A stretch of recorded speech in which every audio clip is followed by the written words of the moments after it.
I love a role-playing game with meaningful choices or memorable characters, but what I really love is a protagonist who can get so embarrassed it literally kills him. Welcome to Triple Click, where we bring the games to you. This week we're talking about the delightful new role-playing game Esoteric Ebb, a political parable that, for all its clear echoes of Disco Elysium, is very much its own thing. Let's get into it. I'm Kirk Hamilton. I'm Maddy Myers. And I'm Jason Trier. Hello. Hello. Hello, my friends. It's us. Good to see you both, as always. It's Yeah. true. Here we are It once is. again. It's lovely. It is lovely. I'm so glad that I get to see my two gamer friends, my two lowercase g gamer friends each week. And a big reason for that is thanks to all of you out there who support Triple Click by being members of Maximum Fun. Maximum Fun, of course, our wonderful network, a worker-owned network that supports many great podcasts, including Triple Click. And you can become a member by going to MaximumFun.org/join. That is where you can join the network, become a member. And if you become a member, you get access to all kinds of bonus episodes from every Maximum Fun show, including Triple Click. We have recorded 60-some bonus episodes, most recently talking about The King of Kong, A Fistful of Quarters, a really fun 2007 documentary that we watched that kind of dovetailed with our episode on Indie Game the Movie, another bonus episode. So we're forming a little bit of a narrative here with some of the documentaries that we watch. And this month we'll be talking about Resident Evil Requiem with full spoilers. That'll be coming out pretty soon in the bonus feed. So yeah, become a member, MaximumFun.org/join, support Triple Click, and thank you to everyone who is already a member and supports our show. All right, Jason, what are we talking about today? Today we're talking about a super cool video game. That's right, it is a triple play Yay. for the video game Esoteric Ebb. Yes. Should I spell that? It's ESOTERIC space EBB. A good video game despite its title. So let me tell you about Esoteric Ebb in case you are not familiar out there. This was my one more thing a few weeks ago, but I will repeat the same pithy description I used then. This game is Disco Elysium meets Dungeons and Dragons by way of Terry Pratchett or Douglas Adams with a healthy dose of comedy. It is directed by Christopher Beauregard, and it was released on March 3rd. We've all been playing it. I actually finished it. It's a really cool game that I'm excited to talk about with both of you. But first, let's hear some initial impressions, where you both are, etc. Kirk, why don't you go first? How far are you into the game, and what are your thoughts? I am loving this game. I'm so glad that you brought it into the show. I'm glad we decided to play it. I'm about 12 or 13 hours in, so it is very late in day 3 for me. And I guess that can be different. That can mean different people have made a different amount of progress in the story. I'm pretty far. I'm deep underground the city, deep in the underground, I suppose, beneath the city. I've solved quite a bit and worked out a lot of what is going on in this town. What is it? The town of Tolstead? Is that the name of the town? I've been pronouncing it Tolstad, but who knows? Sure, the city where you live. Bing! Kirk here, editing the episode, and just for total accuracy's sake, you actually live in a city called Norvik, and Tolstad is the region in which you spend most of the game. So we talk about Tolstad in this episode. We're talking about the part of the city in which you play the game. So Tolstad is kind of like Manhattan. Norvik is like New York City. That's the way to think of it. Okay, back to the episode. Bing! And yeah, I love this game. Another comparison point I would make is actually the Monkey Island games, because while it isn't as rambunctiously comedic as those games, it's a drier humor. Your protagonist, the cleric, Ragan, if you choose to embrace his name, or just the cleric, if that's what you want him to be known as, is a kind of a bumbling fool, a real Guybrush Threepwood, and a really great protagonist for this kind of story because he's somewhat of a blank slate and you can decide his politics and his sort of personal philosophies. But at the same time, he is just kind of a dunderhead. And that makes him very fun to play as because it makes failure and failing the dice rolls in this game a lot of fun. And I fail as many dice rolls as I make, and it's something that I really enjoy. So I guess one thing we can talk about is that I've been struck by how I am role-playing this game very differently from other similar games we might compare it to, notably Baldur's Gate 3, but some others as well. I am loving it, though. I think this game is really something special. We'll get into the D&D and the role-playing of it all. Of course. Maddy, you want to give some broad impressions and tell us how far you've gone? Sure. I'm at a similar place to Kirk. I'm also on day 3, maybe a couple hours shy of where Kirk is, but I have also explored the city below extensively and learned a lot about the central mystery of this game, which is who blew up the tea shop. Sounds low stakes, but it's kind of not, except given the comedy of this game, many low-stakes foibles seem very high stakes to our bumbling protagonist. I think this game lives or dies on its comedy, which happens to really work for me and also for the two of you. I could picture somebody not finding this funny, but I think Terry Pratchett and Douglas Adams are really good kind of North Stars for the listener who's imagining whether or not they'll like this kind of humor. It's so funny to me. I regularly am laughing at this game. Yep. And like Kirk, I am also enjoying putting myself into the shoes of this particular kind of bumbling protagonist who I would argue is bumbling no matter which skill you max out, which is an interesting balance to strike. You can never quite, at least I don't know that you can ever quite be like a power fantasy superhero guy in this game who's doing everything right. Or if you can, I sure haven't managed that. And that is really fun to fail rolls and see how I can progress anyway.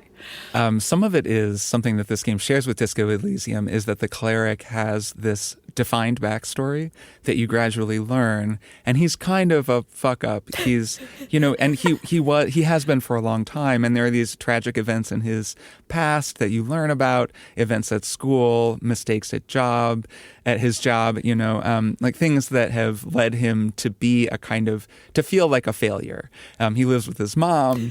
He thinks of everything in terms of rent because I think he is constantly obsessed with rent.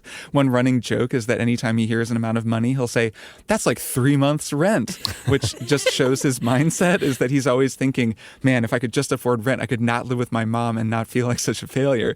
So he has this backstory that puts him in a kind of downtrodden position, and then he's always kind of trying to prove himself, and then just what proving himself looks like depends on which of your attributes you value and what kind of a person you think that he is. So let me zoom out for a second. So this is a game that is not an officially licensed D&D game, but does use a lot of D&D mechanics. I was wondering about that. There are voices inside of your head that are your attributes: charisma, strength, intelligence, wisdom, dexterity, and constitution. At the start of the game, you can choose whether you can put points in each of those attributes, choose which ones to make good and which ones to make not so good. There are also spells in this game that you can use at various points that are all based on D&D spells. It's based on the D&D spell tier system. So I was curious about this because, again, it's not an officially licensed game. So I looked it up, and it turns out that Dungeons and Dragons actually allows people to use certain aspects of its mechanics under a Creative Commons license. So anyone can just use it for any purpose they want. So like basic stats and some spells and just kind of like regular fantasy tropes like elves and goblins and stuff like that. There's a lot of stuff you can use in any purpose you want, which I think is pretty cool that Wizards of the Coast allows that. You can't use some specific things like beholders and other kind of like very specific D&D, I guess, not tropes, but characters or monsters. And which is funny because when you make a perception check while looking at a character, it is called beholding. So there are these little echoes even without using some of those terms. But I mean, beholder the monster. Like I know. I'm just saying it's a fun little echo. Sure. Yeah. And so that's what this game does. And so, like I mentioned before, the attributes are all voices in your head. They're talking to you constantly. They have different dialogue options based on whether you pass or fail a skill check, and the skill checks are all done based on 20-sided die, just like D&D. And the game will tell you like what level check you have to hit, whether it's like a DC 20, which is really tough, or a DC 30, which is impossible unless you get a nat 20, et cetera, et cetera. So it's got a lot of that kind of just D&D core to it. And yeah, I mean, the cleric is definitely a hilarious bumbling fool, sort of in the way that Harry is in Disco Elysium, Yes. in that they both are just kind of messes. They are waking up in a situation in which they have no idea how they got in this place, and have to figure out how to solve a mystery by bumbling through one step at a time. And yes, in this game, failure is also often very funny. What I appreciate the most about this game is that when you fail a check, kind of a passive check. So there are dice rolls that you can actively choose based on dialogue options, where it'll be like roll a d20 and try to hit this. And then there are passive checks where as you're just talking to people naturally, your skills will chime in and have to pass certain checks to give you sage advice or else give you really bad advice. And one of the skills, like for example, charisma, if it passes one of those passive checks, it'll be like, just be straightforward with this guy. You can tell that this guy will appreciate you being straightforward to it. And then if you fail it, it might be like, try your hardest to like jump up on the table and scream at the top of your lungs, and that'll really convince this guy to do what you want. And that is just the funniest thing. And then you can take their bad advice, which is always very entertaining. And at certain points, it'll be like, no matter what you do not shake this person's hand, or like do not like make a comment about the way this guy looks, and you could just do it, which is always extremely entertaining. And yeah, it's a very funny game. I think that's really its charm. If you take one thing away from this whole conversation, be it that this game is funny as shit, and you should play it for that reason alone. Yeah, I think the stats play a really cool and distinct role in the sort of narrative structure of this game. So this isn't just a funny adventure. It's a political parable. This is a game that is very interested in local and regional politics, and it explores a variety of political perspectives, and it does that through the stats, which is a really cool and I think smart approach. So let me try to explain what each stat is and what it kind of represents. I'm curious how you're going to do this. Yeah. I'll be looking for feedback. So your dexterity is a yellow hand, and it speaks to you in the voice of what I would describe as a sort of someone who believes in the free market, you know? Libertarian. Yeah, a capitalist. Yes, I am a libertarian. So they're really excited about freedom. They're literally the invisible hand of the free market. Yeah, I mean, I guess that's what the yellow hand symbolizes, right? Is the invisible hand of the market. Not so invisible. Well, also the hand that pickpockets. Sure, to true. be fair. Yes, and they represent a political party, the Free Striders. So as you're in this city of Tolstad, you're there, I think, 4 days before the first ever election. And that's the backdrop of this violent event that has happened, this sort of mysterious explosion that has blown up a tea shop that is frequented by the Asgalists, which are kind of the workers' party, the Dwarven workers' party. And they're a much more collectivist sort of political philosophy. And they're represented actually by your wisdom. So your wisdom is a heart.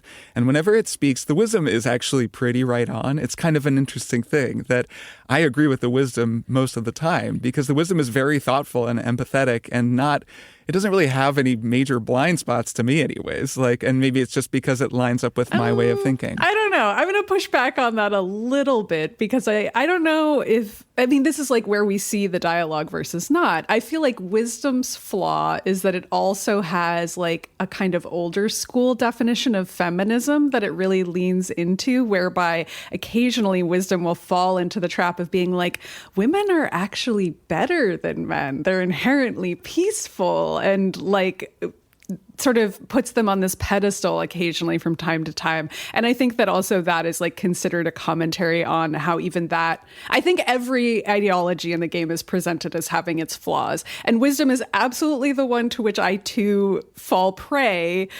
In my real life as well, I'll admit. But like the flaw that they've given wisdom is that it sort of prizes feminine characteristics above all else, which sounds good in theory, but can also be at times reductive, because women can be bad too, guys. Women can also be terrible, and maybe we shouldn't just put women in charge of everything in the world and assume things would go well. It doesn't always work out that way. Wisdom is the guy on Twitter with hashtag listen, clap to, clap women. You know, I see what you're both saying, but I find that generally wisdom does not have that insufferable quality to it, which is, I think, an interesting thing about the trait. I think that it is actually a fairly reasonable argument or arguer. Yeah. And I should say that a lot of times, so when you complete a major quest, your attributes then have a debate within your mind, and you get to hear both sides of this idea and then choose a trait to take. So it's really fun. You get to watch them kind of argue with one another. For example, wisdom will debate strength. So that's the next one let's talk about. Strength is represented as a muscular body with a sword impaling it, which is a pretty great visual. And whenever it speaks in the voice of nationalism and patriarchy. It is very much you are a man and you should establish your strength. We should be a nationalist movement that is strong and reestablishes our strength in this like feminized world. Mm-hmm. And it also is represented by a political party, the sort of, well, I don't remember what they're called, but they're like the Nationalist Coalition, who are very human. I think they're literally called the Nationalists. Okay, the Nationalists. So that's strength, and sometimes strength and wisdom will engage in a debate. There is actually a very interesting debate about the role of gender in understanding people that winds up having this like very fascinating breakdown that I believe it was wisdom articulating it that did not go in the direction exactly that you're describing, Maddy, where it says, oh, women should be in charge of everything. Instead, it gets into this whole idea of statistical averages and how to understand gender. I was like, man, this game has a lot of really big ideas that it wants to explore. And the fact that it gives you this Greek chorus in your head that can explore them and poke at them from all these different directions is so cool. Let me really quickly just explain the other ones so we can move on. This is, I guess each one is so interesting. We could talk about them forever, but I'll go really quickly through the last few. And they are characters. Yes. Intelligence is an egomaniacal skull with a brain. And it is clearly just, it's like, you're smarter than everyone else. You're so smart. Oh my God, everyone is so stupid. It's very much like the ego and the intellect. Charisma is very cynical. It's a face on a hand, and it's very much the like, just convince them to like you. Tell them whatever they need to hear. It's fine. You want everyone to like you so that you can advance, because that's what matters.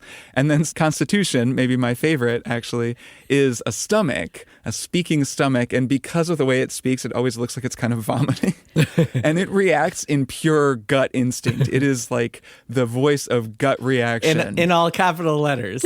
It'll just say, no. Like a very funny running side quest is that you are trying to talk to more women so that you can get better at it. And when you begin to talk to a woman and try to flirt with her, your stomach will be like, I don't like this. And the text will be shaking. And you'll have to pass a constitution check, to not like throw up all over this woman's shoes. And it's very, very funny. The text shaking mechanic is such a good comedy conceit that the game uses over and over when your character's embarrassed. Like the first time you admit to Snell, who's like becomes your companion character, the Kim Kitsuragi, if you will, that you have to admit to him that you live with your mom. Like the text sort of unfolds really slowly as opposed to quickly, and like starts shaking really bad when it says that. And like if you kind of hover over it, like you might deign to choose to admit that, I think it shakes even more. I did admit to Snell that I lived with my mom, and he's like surprisingly compassionate towards you most of the time when you're vulnerable with him. Maybe more than he should be, because you're utterly ridiculous. So, yeah, I mean, and you can lean into any or all of these different parties as you go. You at a certain point, you get a quest that's just like, go around asking people how they're going to vote in the election. And that leads to some incredible dialogues with all sorts of different people where they talk about their own political parties. You're like talking to a demigod or something, and you're like, how are you going to vote in the election? Yeah, well, not just that. You could ask like a big spider thing, or like a big, like there are all sorts of creatures you can ask that, which is amazing. There's a great, or you cast Speak with Dead, and you have 5 questions, and one of the questions can be, how are you going to vote in the election? So good. But that also allows you to explore how you're going to vote in the election, which is something that a lot of people wind up just kind of countering at you and being like, so what are you going to vote?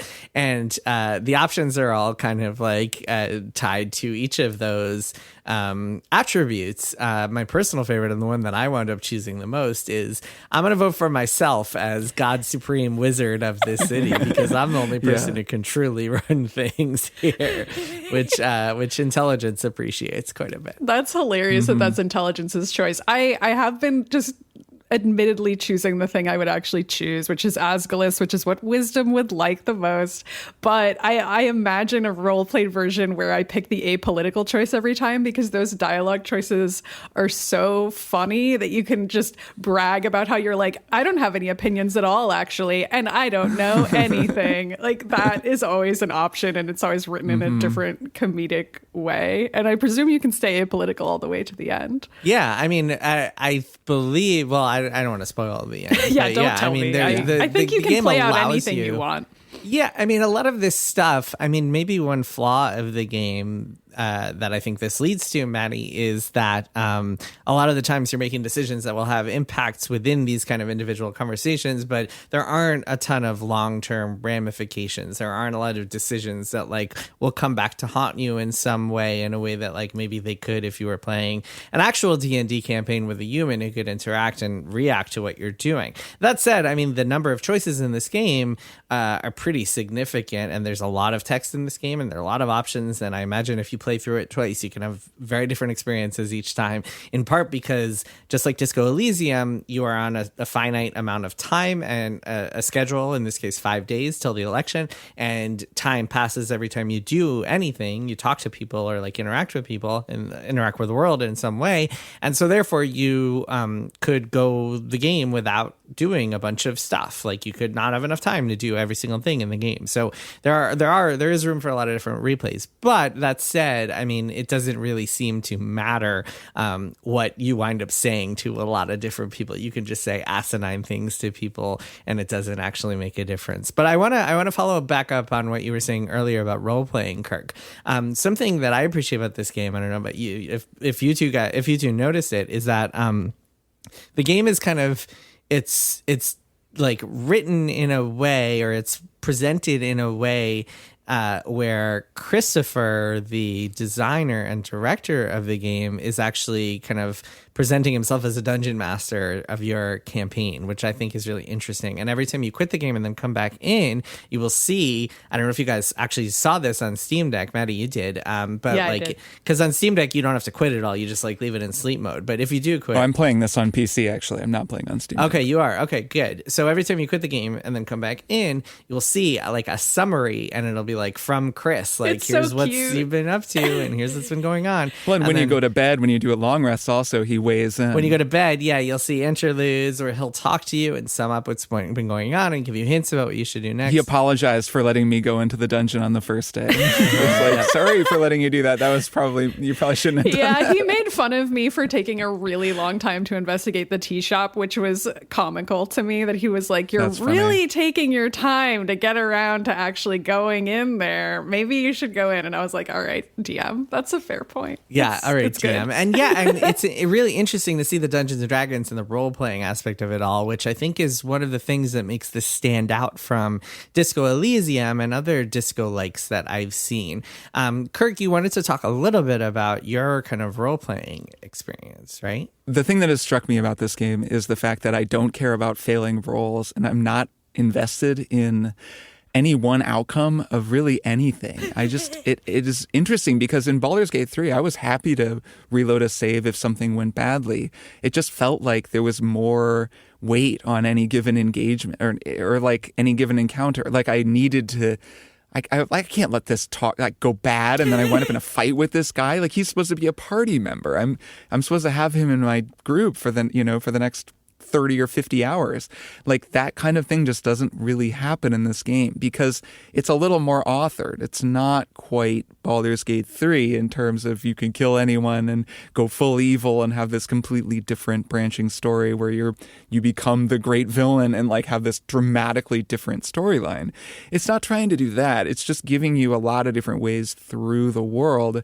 And then your reward for taking those paths through the world is just different information or more kind of a fleshed out backstory or just more character information, or really just a funny pratfall that happens to your character like a joke. And I find it's usually what it is. I find I'm totally fine with that. And just another interesting little comparison that I'll mention is that I also don't mind the time mechanic at all in this game, even though, we talked about the seance at Blake Manor, and that was this game where I kind of got fixated on the idea of time passing every time I did something, and I didn't want to run out of time, and then of course had so much time left at the end because I was way too parsimonious with my time expenditures.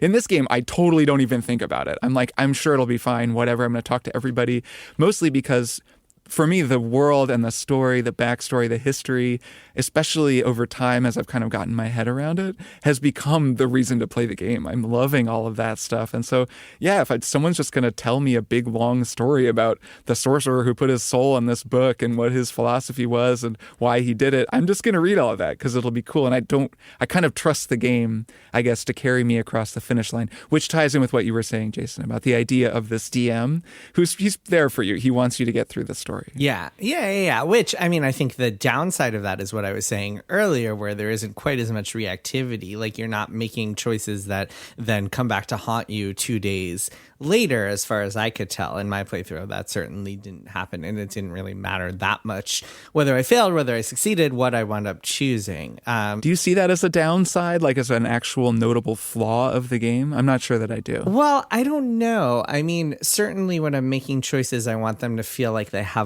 weight. That said, I don't know that I necessarily need an RPG to be like, well, you made this call, so now you're fucked like 3 days later, or like now this is going to come back to haunt you in some way. It is nice to see, though. It's always nice when in, like, I don't know, a Fallout New Vegas or something like that, you make a decision early in the game and then you have to deal with the consequences of that much later. Or like Baldur's Gate 3 was actually really good at that, which maybe is what made those choices feel like they had so much more weight, Kirk, and made you feel like you had to save scum out of them a little bit. Mm-hmm. Plus, it's a longer game in a literal sense. Baldur's Gate 3 as compared to this game, which I haven't completed it, but Jason, how long did it take you? 25 hours, something like that? I'll check. I'll check to my look Steam it up. And I most know of the that Steam reviews have had that as their kind of 25, 27 hours. Right, yeah, I read more quickly than most people, but I'll check my... Right, yeah. And so I'm sure it depends on how quickly you read, of course, but that's probably about right, given that Kirk and I are about halfway through day 3 and we're both in the like 12-hour range. So that makes sense that, multiply that by 2. It's just math. But yeah, based on that, I feel like in my case, I'm like, well, there aren't that many days. So if I make a ridiculous decision, I'll not have to wait that long to see how it plays out. And I mean that in a positive way. Whereas with Baldur's Gate 3, I was like, I'm making a bad decision now, but I don't actually know how it's going to impact me. And I might have forgotten that I even did it until 20 hours from now. And then I'll see the consequences of it. And by that point, I'm never going to save scum back to that and redo it. That would be wild. I would just play it again. And that's part of the Baldur's Gate 3 journey. Whereas for this game, maybe I will play it again and make different decisions, but I don't know if that's the point. And if anything, I think the point of Esoteric Ebb is to make silly decisions because you are rewarded for them with silly outcomes. And that's the tone of the game. I think that a big part of what we're talking about here is the difference between Baldur's Gate 3 specifically, or a game like that, and this one is partly about scope and about structure. And it's about how the scope of the game is structured. And I think that's actually a really interesting comparison and something to think about with this game. And it is something that Esoteric Ebb has in common with Disco Elysium.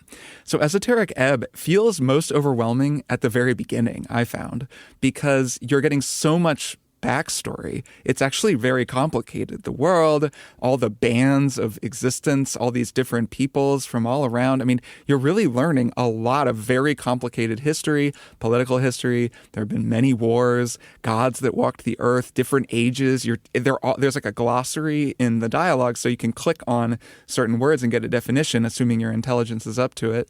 And you get all of this information, and it's really overwhelming at first. And my eyes were kind of glazing over at the beginning of the game for maybe the first 45 minutes. There's an amazing joke. I don't know if you guys saw this. Did you guys find the calendar?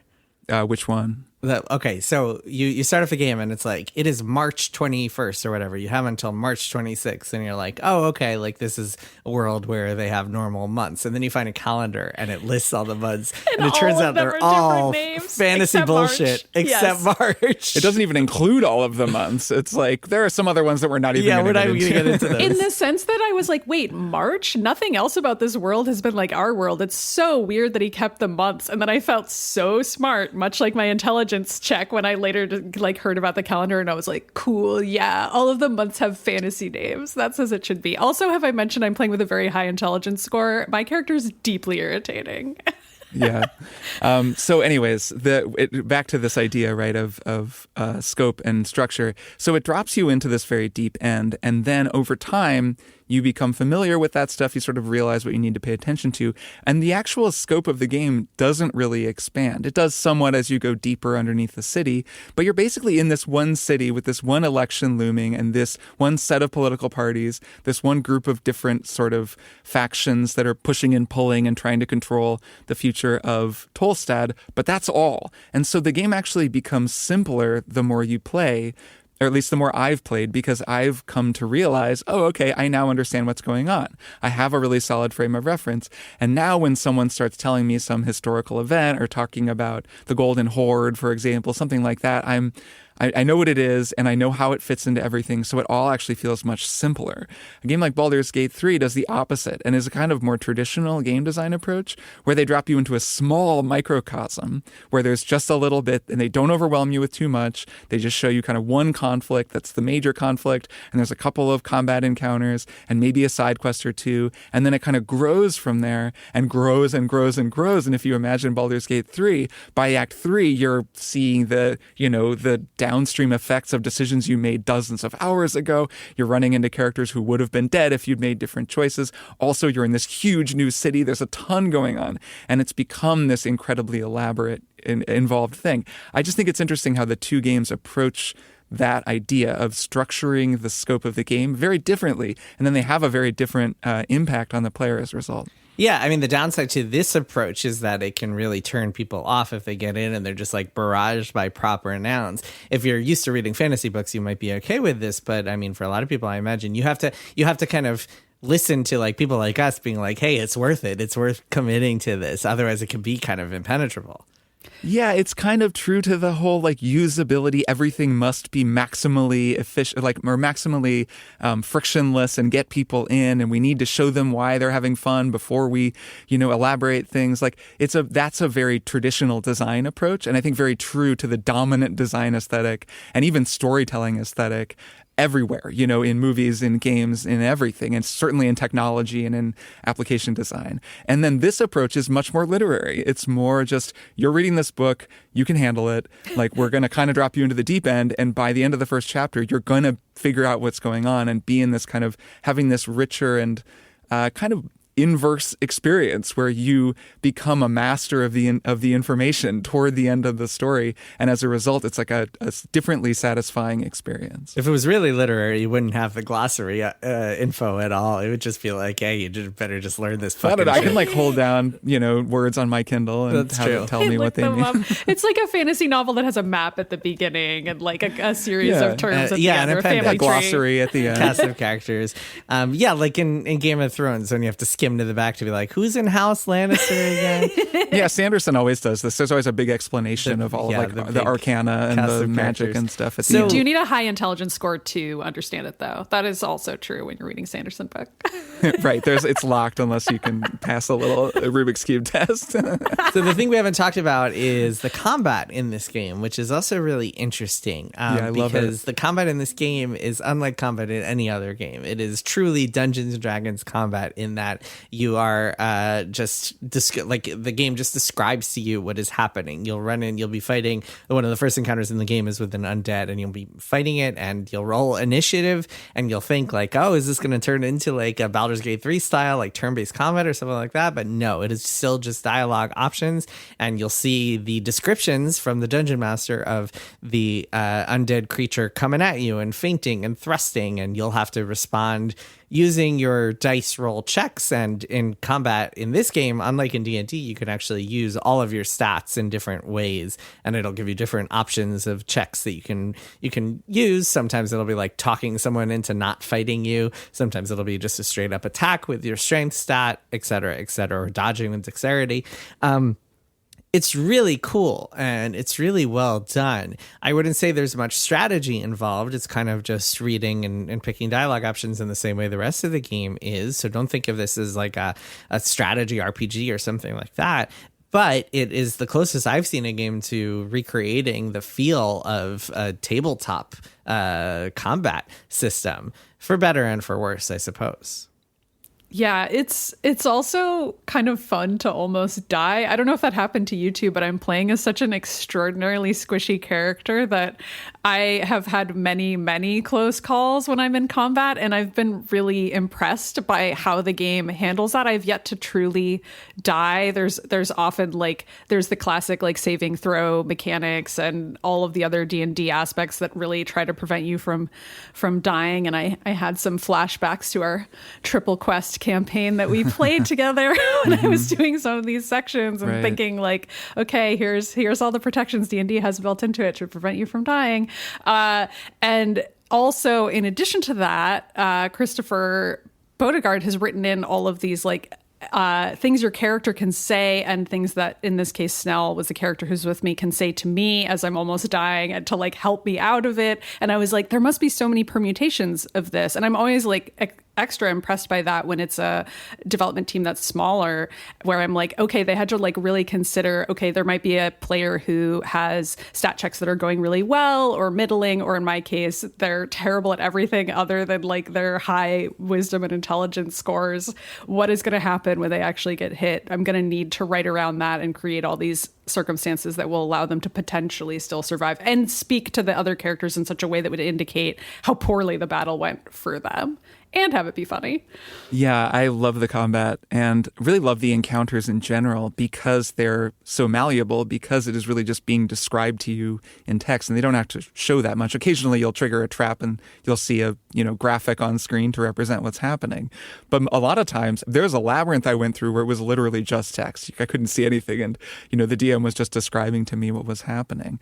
And that's really fun. You trigger a trap early on and suddenly you're in this kind of Indiana Jones trap, can you pass this trial sequence? And it's really just you and Snell kind of yelling to each other, well, what does that say? And he's like, I don't know. I only kind of speak this language. And he's trying to translate it to you. The cat and language. You're trying to make decisions. I only kind of speak cat. It's funny, too, because the cats kind of speak Spanish. I know.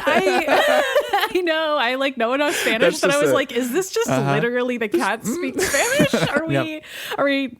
I guess it's like Puss in Boots style. Yeah. Antonio Banderas is playing the ancient cats. Right. Well, there were ancient cats, and before the ancient cats, there were ancient snails. And so the kind of precursor races are cats and snails, which is very fun. The lore in this game is so wild and hilarious. Oh, it's fantastic. Even when there isn't some direct sort of political valence on our real world, which there are many of those too, and are often very interesting. A lot of times it's also just really kind of just crackerjack funny stuff that is a little like D&D, but all kind of bent. Yeah, Kirk, to that point, just real quick, I think the game is at its weakest writing wise when it's very clearly this is about Trump just smashing you over the head. There are a couple of moments that I experienced like that were just this is a little too much. I'm not sure I felt that way, though. There are some, there's the story of Dwarven women sort of fighting for equality, and then human women joining in and kind of, taking their privilege and pushing them across the finish line, but then not really being there for the whole fight.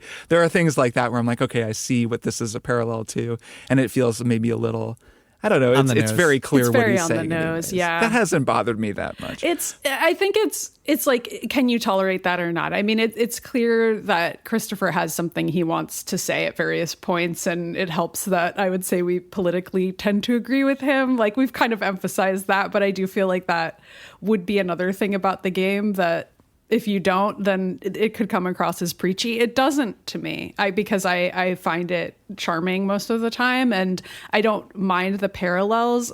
Yes, occasionally they can be somewhat heavy-handed. Like there's a similar backstory with the goblins kind of representing like this indigenous group that has been trodden on by all the other fantasy races. And I was like, okay, yeah, I understand like what this is symbolizing, but it didn't really bother me because I also feel like those other fantasy races and other fiction that adapts them tend to not be treated with any care at all. So I'd rather have somebody go into it being like, what would be a way that I could adapt this into modern political terms that wouldn't insult the races by claiming that some of them are like inherently inferior? What would that world look like if people presumed that some of them were, but it turned out that they weren't? And what kind of world might that be?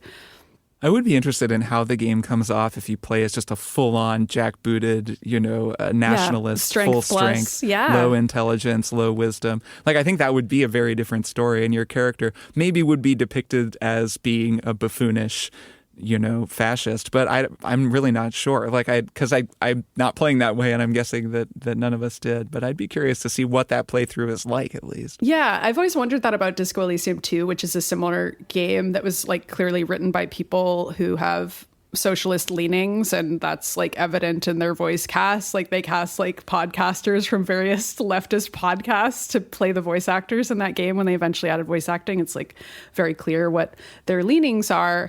And I think that can sometimes be a flaw in a game where it can seem like it is preachy because the developer's political ideology is like all over the text, as opposed to kind of leading you to something or just telling you a good story. But also, I think Disco Elysium has amazing characters, and I think this game does too. So I think those things allow it to rise above that sense of feeling like you're being talked at about various political problems in our real world. Yeah, and I'm never going to be too mad at a game that makes like patriarchal nationalists look like assholes. Like, it's not something I'm going to get mad about, just personally speaking. That's fine. Some of these things I'm like, that's just objectively true. Like, what are we going to do here? Are we going to pretend they're not buffoons? Right. They are. It's fine.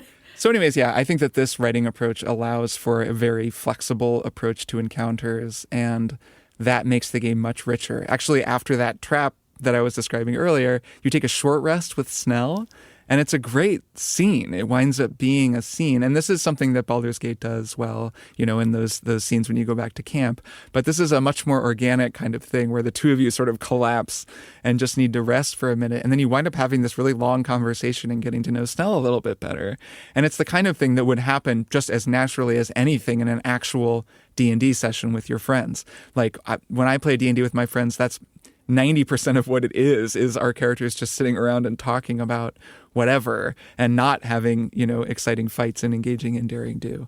And I think that this sort of text approach, it really allows for that kind of encounter design. And it's so cool to see it in another game like Disco Elysium, just because Disco Elysium felt one of a kind when it came out. It felt inimitable. And to see that it is in fact imitable, like that someone can do it and do it really well, I think is a very cool thing about this game. It makes me hopeful about the upcoming, future games that are also taking the same kind of, some of these same design ideas, the inward looking role playing, the text-based encounter design, and kind of continuing to flesh them out and try new things, because so much of this does feel fresh, even though this game is a clear echo of Disco Elysium and that game was an influence on it. It also feels new because it's a new person writing it with new ideas. I want to see even more new ideas. It makes me very excited. Yeah. I like this game more than Disco Elysium in some ways. I like the art style more in general, although I think some of the kind of individual faces are a little amateur looking, but overall I really like the art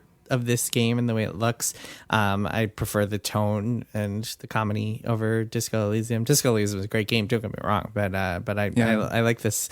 And then most importantly, I like the simplified inner voices of this game as opposed to the 40 or whatever dozens of voices and skills in Disco Elysium that you have to keep track of. And also the D20 system, I think, is much stronger than the kind of 2 D6s that Disco Elysium used. I think this this is a much better system. Yeah, I tend to agree that I have ended up preferring this game. And it's interesting because when I was starting off, I had sort of a similar experience to Kirk of feeling kind of like bombarded with all this information and then feeling like, okay, this is very similar to Disco Elysium. Is it kind of living in its shadow? But the more I've played, the more I've actually found that I prefer some aspects of it, in part because I think, I mean, it's not to say I don't love Disco Elysium, but it does have some flaws. Like, for example, I feel like Harry and Kim are extremely well-defined characters. They get a lot of time, but a lot of the NPCs feel very flat. And the conclusion of Disco Elysium is somewhat abrupt, in my opinion. I haven't gotten to the end of Esoteric Ebb, so I can't speak to that.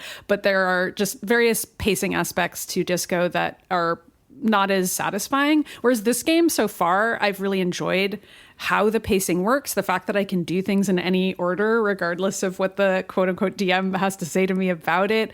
And also how fleshed out many of the NPCs seem to be, how much personality each of them has, in addition to the different personalities that the voices in your head have. I think it's very winning and charming. And also the sense of humor is different. Disco is very bleak, and that's fine. That's like the intended tone of that game. But this game, despite having something to say about some pretty bleak topics, manages to do so in that very Terry Pratchett and Douglas Adams-esque way, where it's not making light of those topics, but it is kind of allowing you to feel the existential crisis you might feel about them, and how the world is big, the problems are impossible, or feel that way sometimes, and you're just a guy.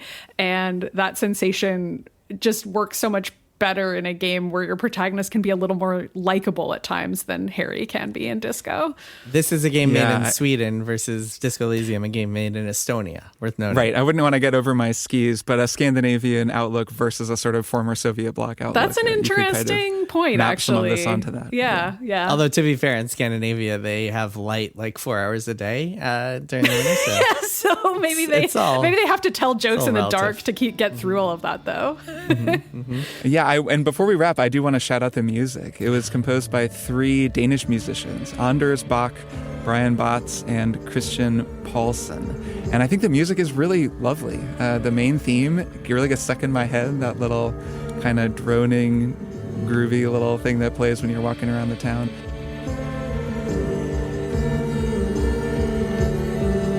But there's just a lot of really lovely music, and it has a very particular kind of ambient electronic vibe. I think it's super cool and really adds to the game a lot. I agree. I love it.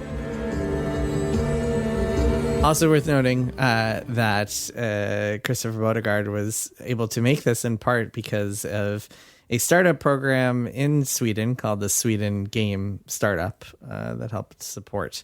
So turns That's out, cool. You know, it's funny. I was talking to the people behind Crosscode and about their new game, Alabaster Dawn, that I believe the demo's on Steam. It's entering early access soon. They made their game in part because of this huge grant they got from the German government. So it turns out that you can make cool art in countries that actually support art. Turns out that's a good social services. Yes, what a concept. I can't believe it. All right.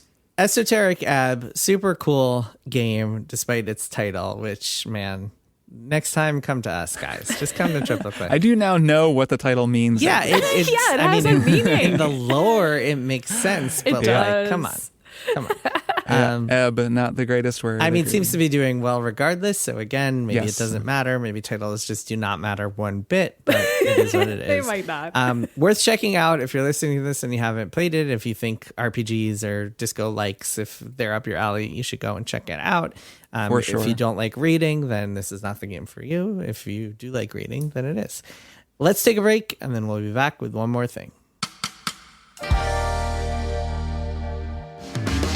Max Fun Meetup Day is on Thursday, April 23rd. Max Funsters from all over are getting together to hang out and celebrate their favorite podcasts. Want to go and meet some friends who like similar stuff and care about the same things as you? Head to MaximumFun.org/meetup to see where and when your local meetup is.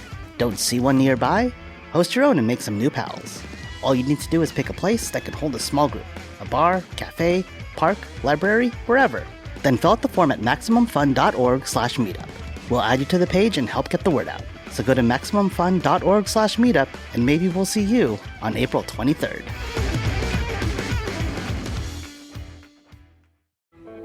this is Alden Ford. And Mujan Zulfagari. Two of the creators of Mission to Zix, your favorite improvised, obsessively sound-designed sci-fi sitcom here on the Max Fun Network. And the news is...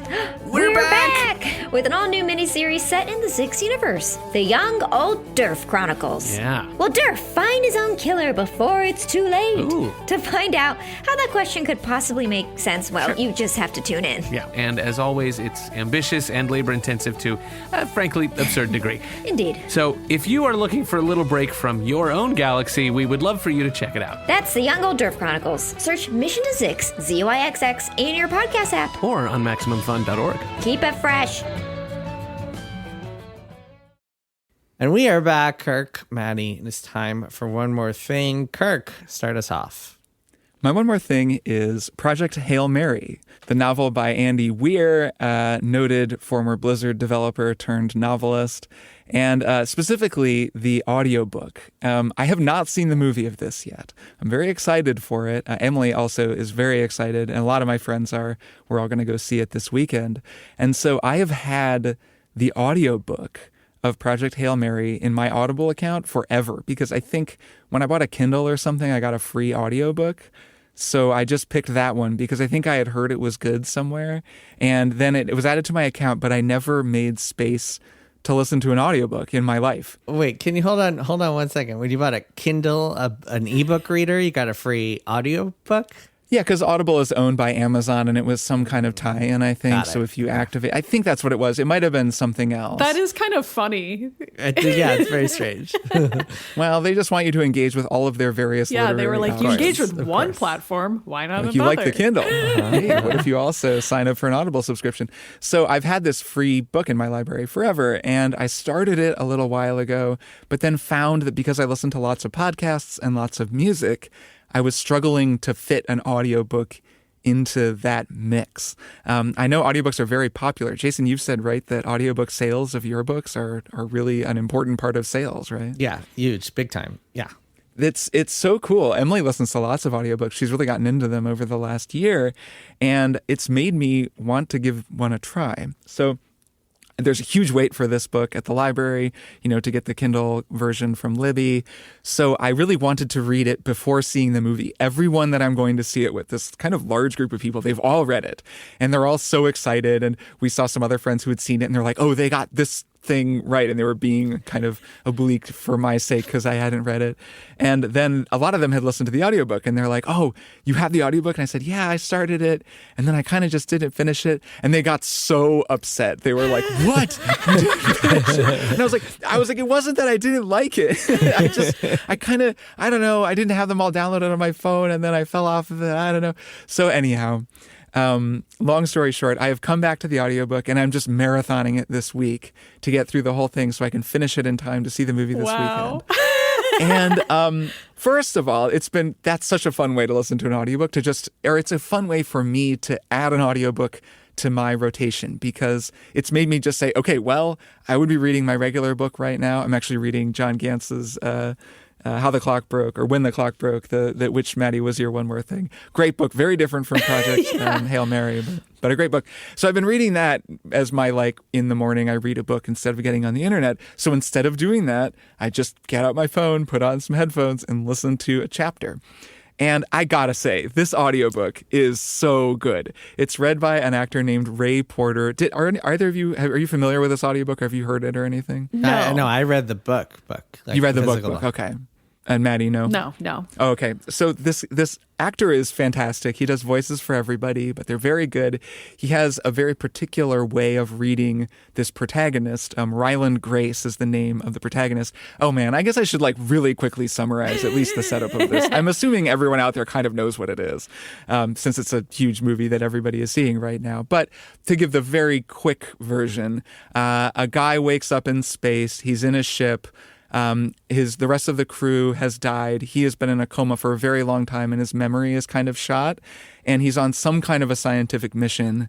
And then he gradually realizes what's happening and regains his memory. So it then winds up being a kind of a split timeline story between the people of Earth discovering a threat to the planet, a scientific threat, not like alien invaders or anything, and then all working together, kind of like Contact, where all of the world governments are kind of pooling all of their expertise in a race against the clock to come up with something, and then what led him to be alone on this ship, and then as the story goes, what happens to him on the ship and as the sort of mission progresses. So it's a first-person narrated story from his point of view, and he is a very a very can-do science thinker. It's very much in the vein of The Martian, which was Weir's previous novel. Same idea of like a lone person isolated with just science and their curiosity and ability to problem solve and think through many different types of scientific problems to carry them through.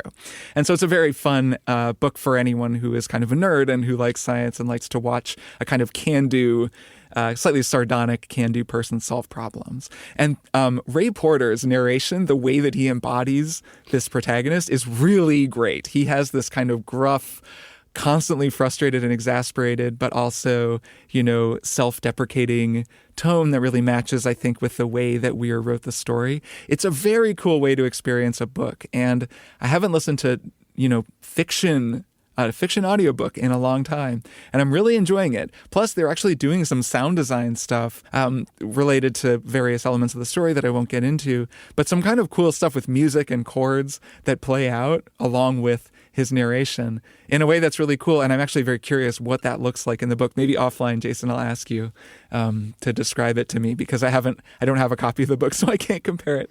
So anyhow, I wanted to recommend that to anybody who, wants to read the book or is interested. I really recommend this audiobook. It won a bunch of awards. It won the Audio Award for Audiobook of the Year in 2022. So it's a very celebrated audiobook and very well known. That is for a reason. It's really fantastic, and I'm loving it. I'm very excited to finish it and then go see the movie.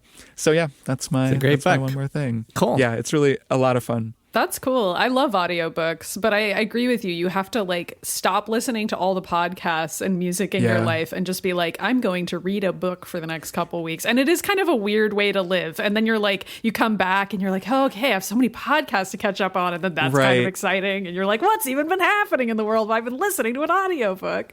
It really helps that I've been in a rut with podcasts. I feel like every podcast is a 37-year-old guy telling me about how Trump sucks. And I'm maybe you're listening to the wrong podcast, because that does sound sounds like tough. you need to switch it up.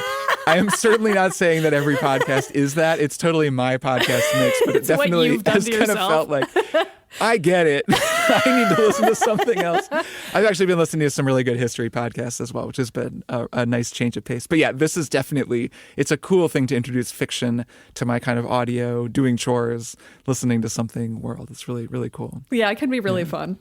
Kirk, you could be listening to a 37-year-old talk about video games. Yeah. Why didn't you listen to that? those too. The whole world is 37. One of these days I'm going to explain my theory that everyone is 37. Hey man, I'm about to turn 39. Maddie's 39. I'm 39. We're way Kirk, you're like 60. Way past 37 on this show. Oh yeah, no, we're like a whole it's 2 just years I guess past it. 37, 38, 39, but 38 maybe as well. Just that's my going theory. I'm still working on it and fleshing it out, that everyone is Okay. 38. Are you going to put this in newsletter form at some point? Maybe we all don't age past whoever we were at 37. That's kind of doomed. There's another theory that's everyone is 12. My sister keeps telling me about that we all regress to our inner 12-year-old, but that's kind of a separate theory. I don't know. I'll keep working on it. I'll let you know. Let's keep going. Maddie, what's your one more thing? My one more thing is 30 Rock, which is a television show that I watched contemporaneously and then tried to rewatch a couple years ago, and only recently have figured out which seasons I think are the best. And I'm going to lay it out for everybody. And this will help only people who have identical taste to me. If that's you out there, I'm here to help. So the thing about 30 Rock is it was produced during the Obama years. That was a time period when people used the term post-racial unironically. And there are many things about the show that don't hold up as a result of that. The premise of the show stars Tina Fey. She wrote a ton of it. She plays a character who's loosely based on herself, specifically when she was writing for SNL. And in the text of the show, she is working on a show that bears a strong similarity to SNL, except that this version of the show is constantly struggling to stay on the air for a variety of reasons, not least of which is Alec Baldwin's character, Jack Donaghy, who is, unlike Liz, a Republican and constantly trying to juice NBC's ratings, and sometimes on and off again has an on again relationship with TGS and keeping it on the air. And he and Liz are kind of constantly battling each other. So a couple years ago when I tried to rewatch this show, I watched a bunch of season 1 and I was like, man, this show is bad now. I guess I just can't watch 30 Rock anymore. That's really sad. And then very recently, I remembered the episode Reunion, which is about Liz going back to her high school reunion, where she remembers being a nerd growing up and being like, everyone bullied me and that was horrible. And I'm going to go back to this reunion and like show them how much times have changed. And this is like one of the greatest episodes of television of all time. I stand by this. This episode is so good. It's in season 3. I think people should just watch it. It's so funny. So, I mean, I'll spoil the reveal, which is that it turns out that Liz was actually the bully, and people can just watch the episode and find out why that is. Alec Baldwin's character just goes with her to the reunion, and he has a whole B-plot that's extremely hilarious and bizarre. It's great. 10 out of 10. And I was like, this episode was so great. Maybe I like 30 Rock. So I just kept watching just from there. And I think I've identified the deal with this show, which is this. A lot of the humor on the show revolves around the concept of a character saying something bigoted, like something racist or sexist. And then the joke needs to be on the character who says that thing. And for most of season 3 up to season 6, that is the case. And the show is very funny because it makes it clear that any of the characters that espouse these notions are themselves the butt of the joke. And then somewhere around like late season 6 up to season 7 is where something changes again. And something about season 1 has the same quality where the butt of the joke is backwards. And it's like clear that you're meant to side with the character who's like making fun of someone for being a stereotype. Like Tracy Jordan is kind of like has to wrestle with the idea of feeling like he's playing this racist caricature on the TV show that he appears on.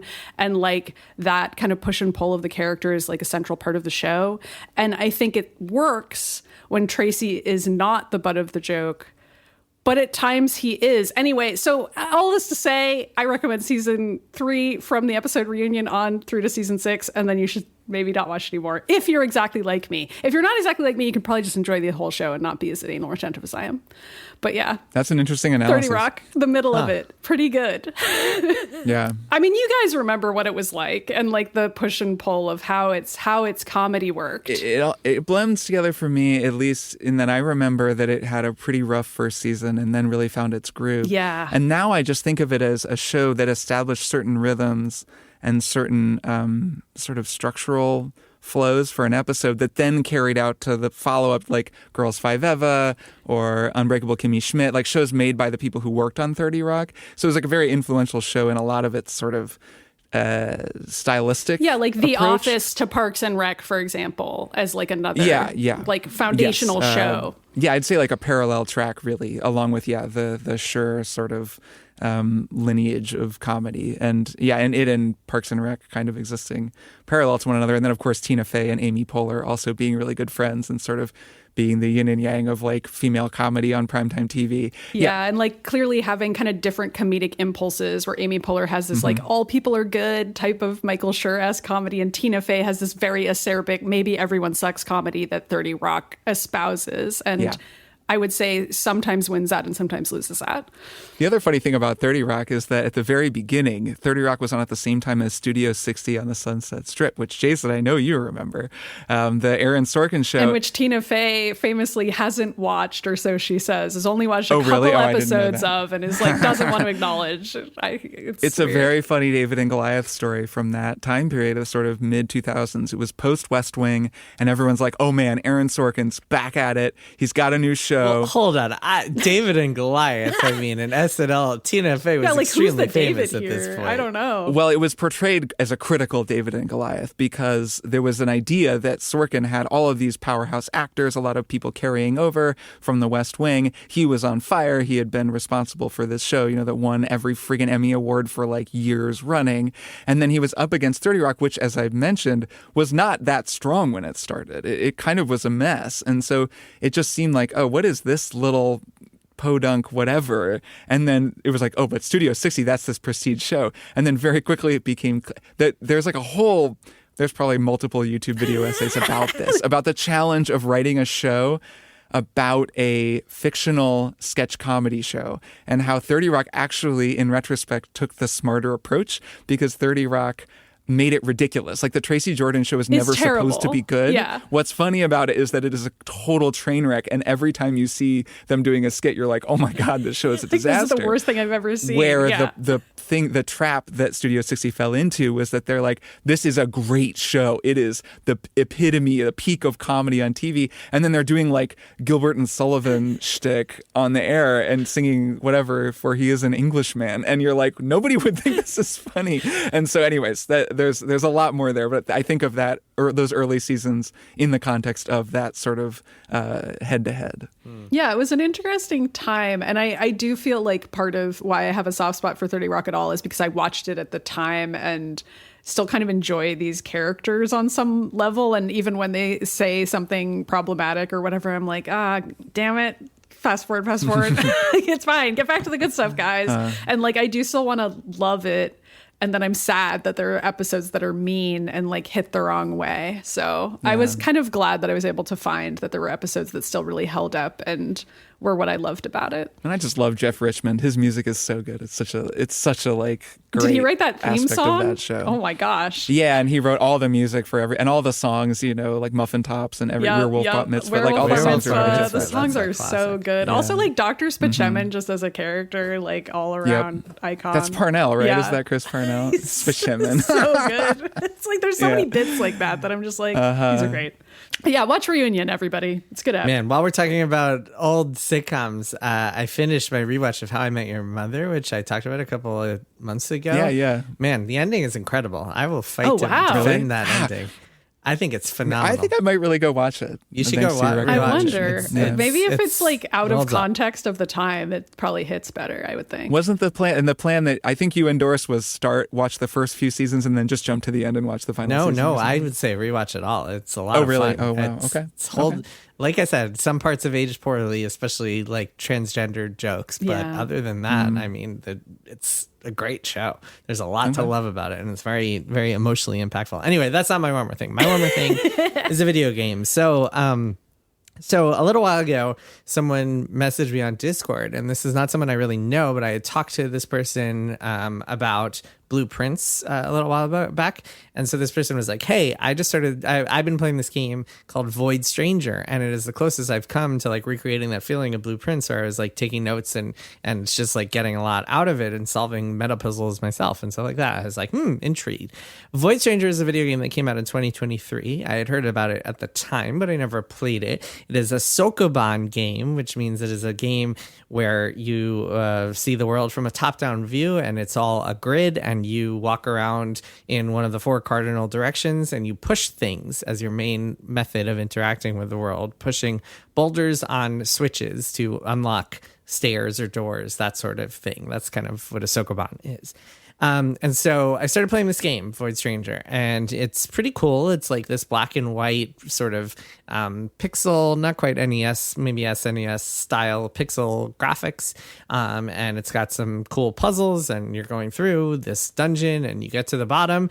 And by the time you get to the bottom, you've probably died and lost all of your lives, in which case you are presented with this little creature, this little like circular creature with wings, comes up to you and says, hey, looks like you died. Well, you can have infinite lives by eating this fruit. And so you eat the fruit, and then you get to restore your character back to where you were, and then you get to finish the dungeon. And then some interesting stuff happens, and the game kind of ends, and you're left wondering what just happened here.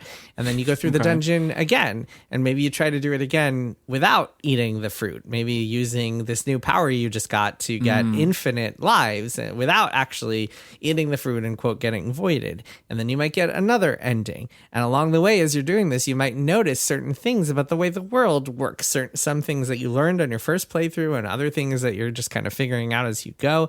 Maybe you notice that there are these things, these kind of murals with patterns on them, and you can kind of interact with them in some way or use them to interact with the world in some way. Maybe you notice that there are actually shortcuts you can take, and so you don't have to repeat every single level every time you're trying to go through this dungeon. And then shit gets real crazy real fast, and I don't even want to say all the stuff that you can do and find and do, like, discover in this game.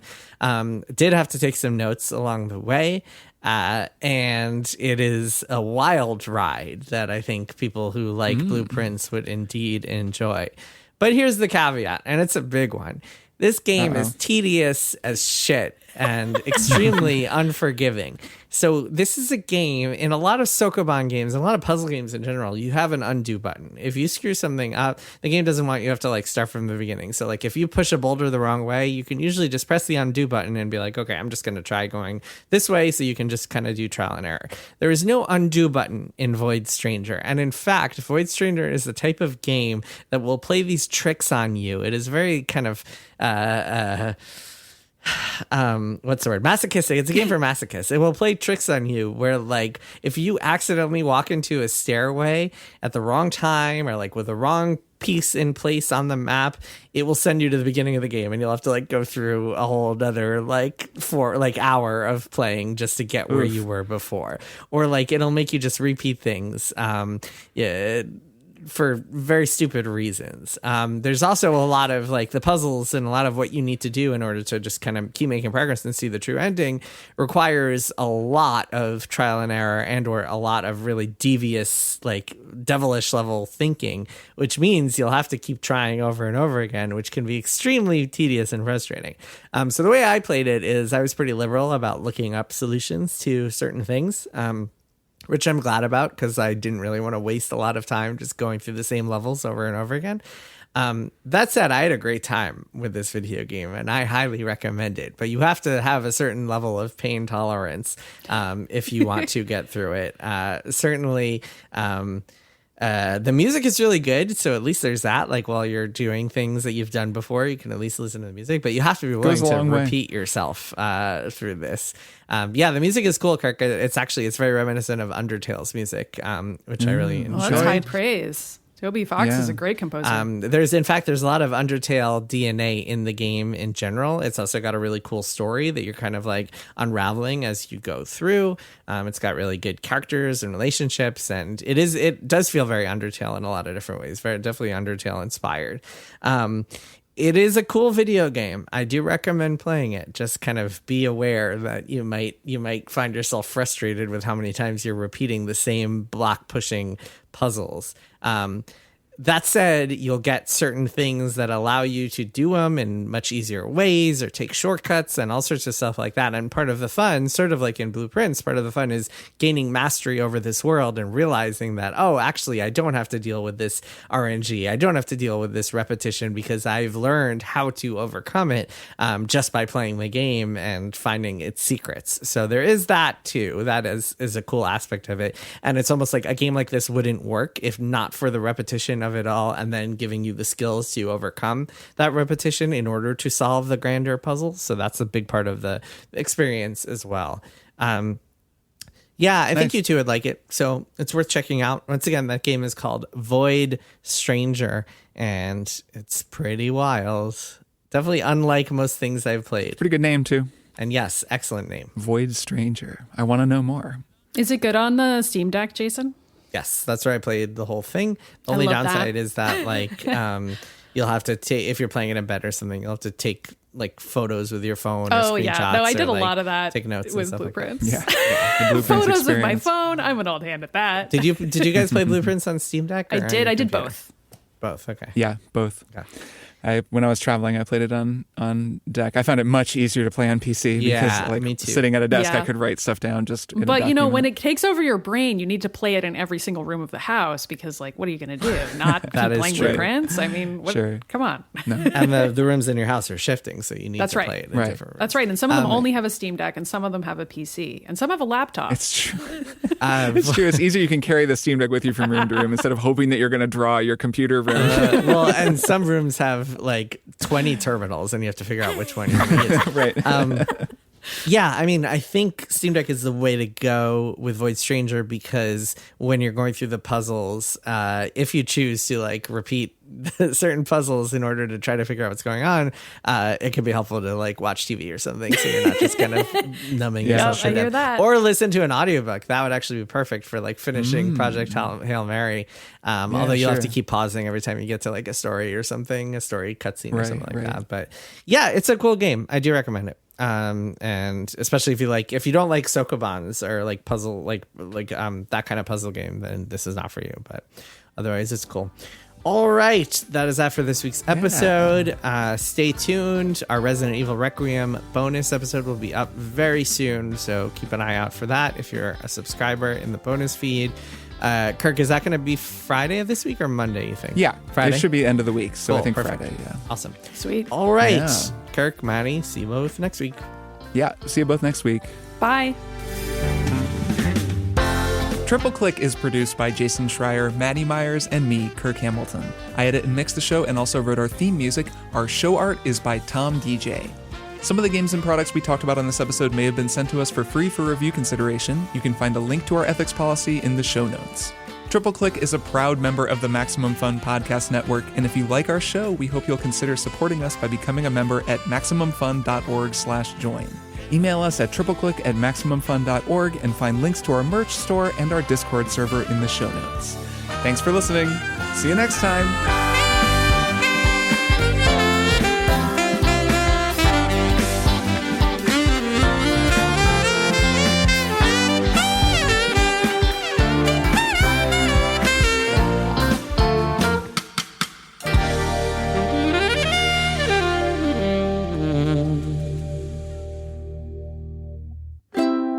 Maximum Fun. A worker-owned network. Of artist-owned shows. Supported Directly by you.